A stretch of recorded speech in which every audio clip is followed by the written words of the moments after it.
আজ 27 জুন শনিবার জানাবো আজকের দেশ বিদেশের গুরুত্বপূর্ণ 50টি তাজা খবর। খবরের শুরুতেই থাকছে আজকের প্রধান গুরুত্বপূর্ণ শিরোনাম। শুরু করার আগে চ্যানেলটিতে একটি লাইক দিন। একটি লাইক আমাদের সংবাদ পরিবেশনে অনুপ্রেরণা যোগায়। 1 জুলাই আপনার অ্যাকাউন্টে অন্নপূর্ণার টাকা ঢুকবে তো? কি কারণে ফর্ম বাতিল হতে পারে, কিভাবে চেক করবেন স্ট্যাটাস জেনে নিন।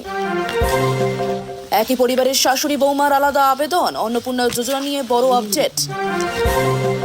শনি রবি ছুটির দিনেও খোলা থাকবে সরকারি অফিস, আসবেন কর্মীরাও। নির্দেশ নবান্নের, কোন কোন দপ্তর খোলা থাকবে জানেন।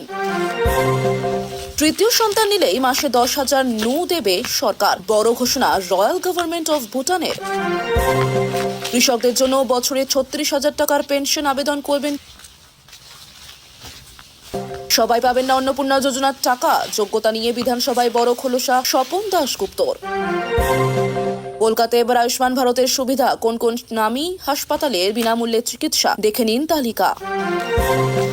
বাবরি মসজিদ নিয়ে বড় পদক্ষেপ হুমায়ুন কবিরের, মহরমের দিন নিজে দাঁড়িয়ে থেকে যা করলেন ব্যাপক শোরগোল। সোমবার বিধানসভায় 3টি বিল পেশ করবে বিজেপি সরকার, কোন কোন বিষয় নজরে দেখে নিন। 1 জুলাই থেকে বদলে যাচ্ছে 5 বড় নিয়ম, এলপিজি, আধার, ব্যাংকের কার্ড না জানলে পাসপোর্ট কি নাগরিকত্বের কোনো প্রমাণ নয়। দেশ জুড়ে বিতর্কের ঝড়, বড় কথা জানিয়ে দিল নির্বাচন কমিশন। 10ই মহরমে বাবরি মসজিদে প্রধান গেট নির্মাণের কাজ শুরুর ঘোষণা, বার্তা দিলেন হুমায়ুন কবির। সেরে নিয়ে সুপ্রিম কোর্টে মামলা অধীরে 27 লক্ষ নাম বাদ যাওয়ার অভিযোগ। শুভেন্দুর হাত ধরে বাংলার উন্নতি হবে, কলকাতায় এসে মুখ্যমন্ত্রী প্রশংসায় পঞ্চমুখ অভিনেতা অনুপম খের। জাহাঙ্গীর খান মামলায় কড়া পর্যবেক্ষণ হাইকোর্টের, কোমরে দড়ি বেঁধে জনসমক্ষে ঘোরানো আইনসম্মত নয়। দিনে 5 বার আজান, এবার বন্ধ হচ্ছে, মুসলিমদের ধাক্কা দিয়ে করা আইন আসছে। অন্নপূর্ণা যোজনা নিয়ে মুখ খুললেন অর্থমন্ত্রী, লক্ষ্মীর ভাণ্ডারের সঙ্গে ফারাক বোঝালেন স্বপন দাশগুপ্ত।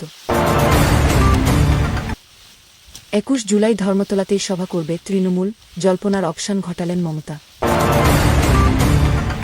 বৃষ্টিতে জলমগ্ন জগাছা, এলাকাবাসীকে দ্রুত সমাধানের আশ্বাস রুদ্রনীল ঘোষের। দ্বিতীয়বার যেন আসতে না হয়, আসলে আপনাদের জন্য ভাল হবে না। কালীচরণ ইস্যুতে ফিরহাদকে নিশানা অগ্নিমিত্রার, যা সি ছিল তাকে কেন ছাড়া হবে।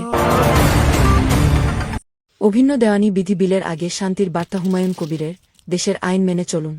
ভূমিকম্পে বিধ্বস্ত ভেনেজুয়েলার পাশে ভারত, শুরু হল অপারেশন আমিস্তা। বৃদ্ধের সামনে টেবিলে পা তুলে বসে মহিলা কনস্টেবল, ভাইরাল ছবি ঘিরে বিতর্ক, সাসপেন্ড পুলিশ কর্মী। মাসের শেষে আরও বাড়ছে বৃষ্টি, লাল সতর্কতা জারি করল আবহাওয়া দফতর, রয়েছে বিপদের আশঙ্কাও।